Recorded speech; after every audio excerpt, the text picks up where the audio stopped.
రెండు రకాలుగా ప్రవర్తిస్తున్న కర్ణుడికి ఆనాటి పెద్దలు కానీ భగవంతుడు కానీ మంచి బుద్ధులు చెప్పలేదా? మంచి మార్గంలో పెట్టడానికి ప్రయత్నించలేదా? కర్ణుడి అంతరంగాన్ని బయట పెట్టించలేదా? కర్ణుడి వదిలేశారా అంటే భగవంతుడైన శ్రీకృష్ణుడు పట్టించుకున్నాడు. పాపం పట్టించుకున్నాడు. కర్ణుడికి మంచి బుద్ధులు చెప్పాడు. రాయబారం వెళ్ళినప్పుడు ఒకరినే పిలుచుకొని వచ్చాడు. రథంలో కూర్చోబెట్టుకొని రహస్యం చెప్పాడు. వచ్చేసాయి నువ్వు, మీ అన్న నీకు తెలుసు కదా కుంతి, అన్నీ చెప్పాడు. భగవంతుడు అన్నీ చేశాడు. కర్ణుడికి మంచి బుద్ధులు చెప్పాడు. మంచి మార్గం కూడా చూపించాడు. కర్ణుడి అంతరంగాన్ని బయట పెట్టించాడు.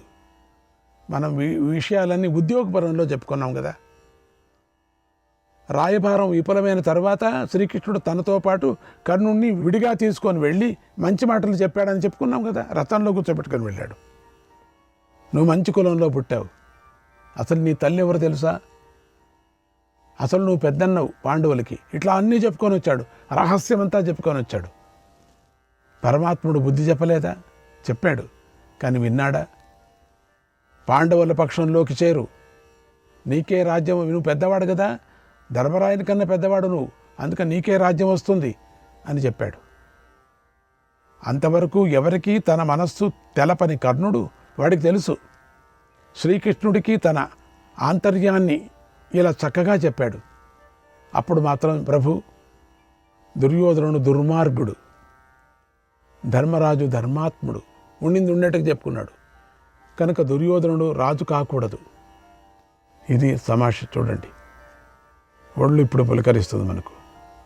దుర్యోధనుడు రాజు కాకూడదు, ధర్మరాజే శాశ్వతంగా రాజు కావాలి. అబ్బా, దయచేసి నేను వారికి అన్నననే విషయాన్ని పాండవులకు చెప్పకు అంటే తెలుసు వీడికి.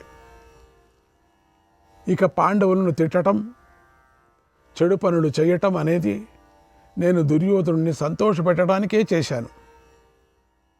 అయితే నీచపు పనులు చేసినందుకు ఎంతో కుమిలిపోతున్నాను అని కృష్ణుని కౌగిలించుకొని పాద నమస్కారం చేశాడు. తిరిగి పంపాడు. ఇది కర్ణుడి హృదయం. దీనిని కృష్ణుడు లోకానికి వ్యక్తం చేశాడు. భగవద్భక్తుడైన భీష్ముడు కూడా కర్ణుడు తీరును, హృదయాన్ని, ప్రవర్తనను చూసి పట్టేశాడు. అంపశయ్య మీద పడుకొని ఉన్నప్పుడు తన వద్దకు వచ్చిన కర్ణుడితో ఇలా అన్నాడు, నీ సంగతి నాకు తెలుసయ్యా, నువ్వు కుంతి పుత్రుడివి. రాజులందరికీ మరణం కలగాలనే ఉద్దేశంతోనే నువ్వు దుర్యోధనుడిని ఆశ్రయించావు. ఇది లోపల ఉండేటువంటిది సీక్రెట్. పాండవులకు నిత్యము కోపం కలిగించావు, కావలసిన కోపం కలిగించావు. నువ్వు వీరుడవు, మహాదాతవు, నువ్వు తేజస్సుతోనూ బలంతోనూ దేవతల వంటి వాడవు అన్నాడు. తర్వాత కుంతీదేవి కూడా అతనికి నచ్చజెప్పింది. సూర్యుడు చెప్పాడు, అయినా కర్ణుడు సేవ ధర్మానికే కట్టుబడి ఉన్నాడు. తెర వెనక సూర్యపుత్రుడిలాగానే జీవితాన్ని గడిపాడు, తెర ముందు సూతపుత్రుడిలాగానే గడిపాడు. ఇలా కర్ణుడి గురించి కుంతికి, సూర్యుడికి, శ్రీకృష్ణుడికి, భీష్ముడికి, నారద మహర్షికి, వ్యాస మహర్షికి తెలుసు. భూమి మీద ఎంతోమంది రాజులు పుట్టడంతో భూదేవికి భారమైపోయింది కూడా భూదేవి. అప్పుడు దేవతలు వీరందరూ స్వర్గం చేరాలని సంకల్పించారు. విశేషంగా కన్యాగర్భం ద్వారా పుట్టిన వాడి వల్ల ఈ పని జరగాలని కర్ణుడిని సృష్టించారు. సూర్యుడి ద్వారా దానిని అమలుపరిచారు. కర్ణుడి పని ఏమిటంటే వైరాగ్ని, లోపల ఉండేటువంటి వైరాగ్ని అంటే వైరం అంటే శత్రుతాగ్ని.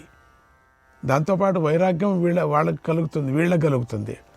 వైరాగ్ని వీళ్ళకి కలిగింది, వైరాగ్యం వీళ్ళకి కలిగింది పాండవులకి. ఈ రహస్యం మనకు శాంతి పర్వంలో ముందు తెలుస్తుంది. మనం చెప్పుకుందాం. భీష్ముడు మంచి చెప్పేవాడే, ద్రోణుడు మంచి చెప్పేవాడే, విదురుడు కూడా మంచి చెప్పేవాడే. మరి కౌరవులను చెడు వైపుకు త్రోసేవాడెవడు? చూడగా ఎవడూ లేడు. అందుకే కర్ణుడు ఆ బాధ్యత తీసుకున్నాడు.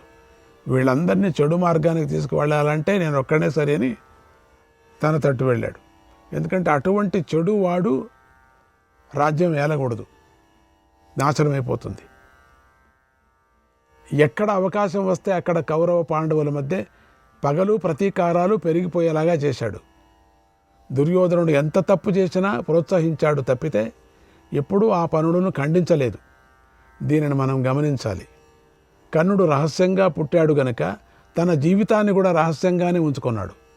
అందుచేత కర్ణుణ్ణి కొంతమంది స్వామి భక్తుడు అన్నారు, కొంతమంది స్వామి ద్రోహి అన్నారు. ఇలా ఎవరికి తోచిన నిర్ణయాలు వారు చేశారు. ఎవరికి తోచిన మాటలు వారు అన్నారు, పర్వాలేదు. అందుచేత కర్ణుడి వంటి వారి విషయంలో అసలు వీరెవరు, ఎక్కడి నుంచి వచ్చారు, ఎందుకు వచ్చారని కొంచెం ఆలోచిస్తే రహస్యాలు అర్థమవుతాయి.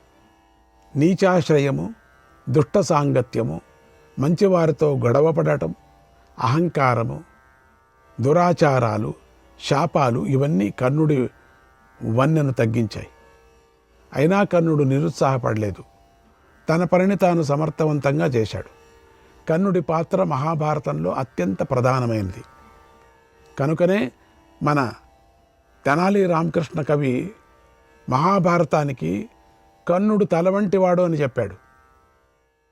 దుర్యోధనుడికి కర్ణుడితో స్నేహం లేకపోతే అసలు భారతం యుద్ధమే జరిగేది కాదు.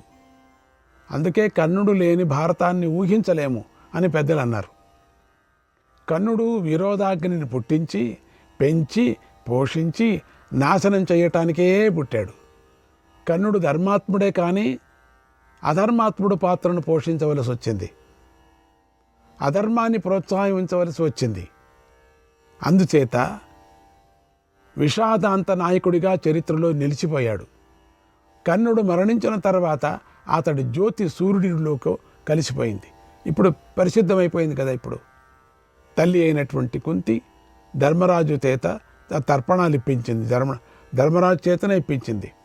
ఇంకా అర్థం చేసుకోండి, అన్నయ్యకి తమ్ముడు చేత తన సంస్కారాలు చేయించింది.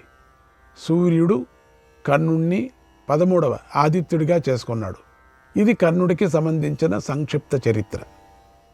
కర్ణుడికి సంబంధించిన మరిన్ని విశేషాలు ఉన్నాయి, వీటిని చెప్పుకోవచ్చు. అయితే వాటితో ఒక గ్రంథమే ఆవిర్భవిస్తుంది. ఇక కర్ణపర్వంలోని సారాన్ని కూడా సంక్షిప్తంగా ఒకసారి సింహావలోకనం చేసుకుందాం. మహాభారత యుద్ధంలో 15 రోజులు పూర్తి అయిపోయాయి. 16వ రోజు ఉదయం కర్ణుడు సైన్యాధిపతి అయ్యాడు. 17వ రోజున సాయంకాలం కర్ణుడు మరణించాడు. ఈ కర్ణపర్వం 2 రోజుల్లో జరిగిన కథ. కర్ణుడు సేనాధిపతి అయిన తరువాత 16వ రోజున కౌరవులు మకర వ్యూహాన్ని పన్నారు, పాండవులు అర్ధచంద్రాకార వ్యూహాన్ని పన్నారు. ఈ రోజున భీముడు క్షేమదూర్తిని వధించాడు. సాత్యకి అనువిందుణ్ణి, విందుణ్ణి వధించాడు. శృతకర్మ చిత్రసేనుణ్ణి, ప్రతివిందుడు చిత్రుడిని చంపారు. ఈ రోజున జరిగిన భీమ అశ్వత్థామల యుద్ధాన్ని దేవతలంతా మెచ్చుకున్నారు. అర్జునుడు అశ్వత్థామతో పోరాడాడు. తర్వాత మగధ నివాసి అయిన దండధారుడు అతడు తమ్ముడైన దండుని చంపేశాడు. అశ్వత్థామ మలయధ్వజుణ్ణి వధించాడు. సహదేవుడి చేతిలో దుశ్శాసనుడు ఓడిపోయాడు. కర్ణుడి చేతిలో నకులుడు ఓడిపోయాడు. ఉలూకుడు యుయుత్సుడి సారథిని వధించాడు. ధర్మరాజు దుర్యోధనుడిని ఓడించాడు. సాత్యకి కర్ణుల యుద్ధం ఘోరంగా జరిగింది. ఇలా జరిగిన మొదటి రోజు యుద్ధంలో పాండవులదే పై చెయ్యి అయింది. పాండవులు గెలిచారు. ఆ 16వ రోజు రాత్రి ఇరుపక్షాల వారు సుఖంగా నిద్రించారు, ఎందుకంటే కర్ణుడు పోయాడని. 17వ రోజున తెల్లవారుజామున కర్ణుడు దుర్యోధనుడు వద్దకు వచ్చి శల్యుణ్ణి సారథిని చేయమని కోరాడు. దుర్యోధనుడు శల్యుణ్ణి కర్ణుడికి సారథ్యం చేయమని కోరాడు. అప్పుడు శల్యుడు నా ఇష్టం వచ్చినట్లు మాట్లాడతాను అని షరతు పెట్టి ఒట్టేపించుకున్నాడు. అది వేరే. ఆ సందర్భంలో దుర్యోధనుడు త్రిపురాసుర సంహార ఘట్టాన్ని చెప్పాడు. అందులో రథాన్ని నడుపుతున్నటువంటి సారథి యొక్క గొప్పదనాన్ని చెప్పాడు. అలా చెప్పి కర్ణుడు పరశురాముడి శిష్యుడు, అతడి సహాయం చెయ్యి అని శల్యుడికి కోరాడు. మొత్తానికి శల్య సారథ్యంతో కర్ణుడు యుద్ధానికి బయలుదేరాడు. పెద్దగా తనను తాను ఆత్మస్తుతి చేసుకున్నాడు. శల్యుడు ఆ మాటలు వినలేక హంస కాకియోపాఖ్యానం అనే కాకి గోలకు సంబంధించిన ఒక కథను కూడా చెప్పాడు. కాకి గోల, అందులో హంస అర్జునుడు అయితే నువ్వు కాకివి అని తేల్చి చెప్పాడు. తర్వాత కర్ణుడు మద్రదేశీయులను అందరినీ తిట్టాడు. ఆ సందర్భంలో ఆయా దేశవాసుల ఆచారాల, సంస్కృతి, చరిత్రలు తెలుపబడ్డాయి. ఏవి పుణ్య ప్రదేశాలు, ఏవి దురాచారాలకు సంబంధించిన ప్రాంతాలు చెప్పబడ్డాయి. తర్వాత శల్యుడు పాండవులను మెచ్చుకున్నాడు. యుద్ధం ప్రారంభమైంది. ఆ యుద్ధంలో కర్ణుడి చేతిలో ధర్మరాజు ఓడిపోయాడు. ఆ సందర్భంలో కర్ణుడు పారిపోతున్న ధర్మరాజును చేతితో తాకాడు. ఎందుకు ఇలా చేశాడంటే తనను తాను పవిత్రుణ్ణి చేసుకోవటం కోసం తాకాడు. మనం ఈ విషయాన్ని కర్ణపర్వంలోనే తెలుసుకున్నాం. తర్వాత కర్ణ భీముల యుద్ధం జరిగింది. కావలసిగా తాకాడు, వెళ్ళి తను పవిత్రం చేసుకోవటానికి ధర్మాన్ని తాకాడు. తర్వాత కర్ణ భీముల యుద్ధం జరిగింది. కర్ణుడు పారిపోయాడు. ఆ సమయంలో భీముడు 6 ధృతరాష్ట్రపుత్రులను చంపేశాడు. మరోవైపున యుద్ధం చేస్తున్న అర్జునుడు 10,000 మంది సంసప్తకులను చంపేశాడు. అప్పుడే దుర్యోధనుడు దుష్టద్యుమ్నుడి చేతికి చిక్కాడు. వెంటనే సోదరుడైన దండధారుడు దుర్యోధనుడిని దూరంగా తీసుకొని వెళ్ళాడు. కర్ణుడు మళ్ళీ యుద్ధం ప్రారంభించి చేదీ దేశీయులను వధించాడు. సురంజయులను, పాంచాలను చంపాడు. అప్పుడే అశ్వత్థామ నేను దృష్టద్యుమ్నుడిని చంపి తీరుతాను, నేను అప్పుడే కవచాన్ని విడుస్తాను అని ప్రతిజ్ఞ చేశాడు. ఆ సమయంలో కృష్ణార్జునులు వచ్చి అడ్డుకోగా అశ్వత్థామ దృష్టద్యుమ్నుడిని విడిచిపెట్టి అర్జునుడితో పోరాడాడు. మూర్ఛపోయి అర్జునుడికి దూరంగా వెళ్ళిపోయాడు. ఈ లోపల కృష్ణార్జునుడు గాయాల పాలైన ధర్మరాజు దగ్గరికి వెళ్ళగా ధర్మరాజు కోపించి అర్జునుడి గాంధీవాన్ని నిందించాడు. అందుకు అర్జునుడు ఏం చేశాడు? ధర్మరాజుపై కోపించగా కృష్ణుడు వేటగాడైనటువంటి బలాకుడి కథను చెప్పాడు. పండితుడైన కౌశికుడి కథను కూడా చెప్పాడు. వీటి ద్వారా ధర్మాధర్మాలను చక్కగా వివరించి చెప్పాడు. ఎలాంటి పరిస్థితుల్లో ఏది ధర్మం అవుతుందో, దేనిని పాటించాలో తెలిపాడు. అర్జునుడు ఆ విషయాలు తెలుసుకొని ఆత్మస్తుతి చేసుకున్నాడు. తర్వాత అర్జునుడు ధర్మరాజును సంతోషపెట్టాడు. ధర్మరాజు అర్జునుడిని ఆశీర్వదించాడు. తర్వాత అర్జునుడు యుద్ధరంగంలో విజృంభించాడు. మరో ప్రక్క ఉత్తమౌజుడు కర్ణపుత్రుడైన సుశేషుని వధించాడు. ఇంకొక వైపున భీముడు తన సారథి అయిన విశోషకుడితో యుద్ధం గురించి చర్చించాడు. మరొక వైపున యుద్ధంలో శకుని ఓడిపోయాడు. కర్ణుడు పాంచాలను వధించాడు. అర్జునుడు కౌరవసేనను వధించాడు. ఈ సమయంలో భీముడికి దుశ్శాసనుడు ఎదురుపడ్డాడు. భీముడు దుశ్శాసనుడిని చంపేశాడు. రొమ్ము చీల్చి రక్తం త్రాగి ప్రతిజ్ఞను నెరవేర్చుకున్నాడు. మరోవైపున కర్ణుడి చేతిలో నకులుడు ఓడిపోయాడు. అర్జునుడి చేతిలో కర్ణుడి ప్రియపుత్రుడైన వృషసేనుడు మరణించాడు. అర్జునుడు బ్రహ్మాస్త్రాన్ని ప్రయోగించాడు. కర్ణుడు కూడా బ్రహ్మాస్త్రాన్ని ప్రయోగించి నివారించాడు. ఇంతలో ఆనాడు విప్రుడు పెట్టిన శాపం వల్ల కర్ణుడి రథచక్రం భూమిలోకి కూరుకొనిపోయింది. కర్ణుడు నాగాస్త్రాన్ని ప్రయోగించగా జగద్గురువైన శ్రీకృష్ణుడు కాలితో రథాన్ని అదిమి అర్జునుడిని కాపాడాడు. దాంతో అర్జునుడి కిరీటం మాత్రమే కింద పడింది. కర్ణుడు క్రిందికి దిగి రథచక్రాన్ని ఎత్తుతూ ధర్మం గురించి మాట్లాడగా శ్రీకృష్ణుడు కర్ణుడికి అతడు చేసిన తప్పులన్నీ చెప్పాడు. ఇప్పుడు ధర్మం జ్ఞాపకం వస్తుందా అని కర్ణుడితో ఇలా అన్నాడు, ఓ కర్ణ, ప్రాణం మీదకి వచ్చిన సమయంలో ధర్మం గుర్తుకు రావటం, ధర్మం గురించి మాట్లాడటం ధర్మమేనా అని ఎదురు ప్రశ్నించాడు. ఆ మాటలతో కర్ణుడు తన తప్పు తెలుసుకొని తల వంచుకొని యుద్ధానికి దిగాడు.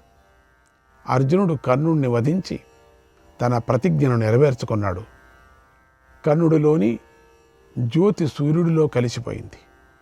శల్యుడు కర్ణుడి మరణ వార్తను దుర్యోధనుడికి చెప్పి ఓదార్చాడు. రణభూమి నుండి కౌరవ సైన్యం పారిపోయింది. ధర్మరాజు నరనారాయణ స్వరూపులైన శ్రీకృష్ణార్జునును మెచ్చుకున్నాడు. ఆ 13 సంవత్సరాలుగా కర్ణుడికి భయపడిన నేను ఈ రాత్రి సుఖంగా నిద్రిస్తాను అని ధర్మరాజు సంతోషాన్ని వ్యక్తం చేశాడు. అసలు నిద్ర లేదు ఆయనకి పాపం. ఈరోజే నిద్రించాడు. యుద్ధభూమికి వెళ్ళి కాగడాల వెలుగుతో ఆయన నమ్మకం లేదు. మరణించిన కర్ణుని అతని పుత్రులను చూసి శాంతించాడు. ఎందుకంటే వేరే కర్ణుడిని చంపాడేమో అది కూడా మనసులో ఎంతో సంతోషించాడు. విజయం అనేది భగవంతుడి సహాయం వల్లనే లభిస్తుంది అని ఈ కర్ణపర్వం తెలుపుతుంది. ద్రోణపర్వం అంతా రుద్రమయం, ఈ కర్ణపర్వం అంతా విష్ణుమయం. ఈ పర్వములో శ్రీకృష్ణుడు అద్భుతంగా ధర్మతత్వాన్ని, సత్యాన్ని బోధించాడు. కర్ణుడు ప్రయోగించిన ప్రాణాంతకమైన నాగాస్త్రాన్ని శ్రీకృష్ణుడు విఫలం చేశాడు. అలాగే కర్ణుడి వధ సమయంలో శ్రీకృష్ణుడు మళ్ళీ ధర్మబోధ చేశాడు. ఇలా అత్యంత ప్రధానమైన కీలక ఘట్టాలలో భగవంతుడు మనకు ధర్మబోధన చేశాడు. తన ప్రభావాన్ని దర్శింపజేశాడు. కనుకనే ఫలశ్రుతిలో వ్యాస మహర్షి కూడా ఈ పర్వమంతా విష్ణుమయం అని చెప్పాడు. కాబట్టి ఈ పర్వాన్ని విన్న మనిషి సకల సుఖాలను పొందుతాడు, అసూయకు దూరం అవుతాడు. శ్రీ మహావిష్ణువు, బ్రహ్మదేవుడు, ఈశ్వరుడు కూడా ఇలాంటి ఉత్తముడికి ప్రసన్నులవుతారు, సంతోషించి అనుగ్రహిస్తారు. ఈ కర్ణపర్వాన్ని మళ్ళీ మళ్ళీ వినండి, పారాయణ చెయ్యండి. అలా చేసిన వారికి దూడలతో ఉన్న కపిల గోవులు నిరంతరంగా సంవత్సర కాలం పాటు దానం చేసిన పుణ్యం లభిస్తుంది. శ్రీకృష్ణాయ పరమాత్మనే నమః. శ్రీకృష్ణాయ పరమాత్మనే నమః.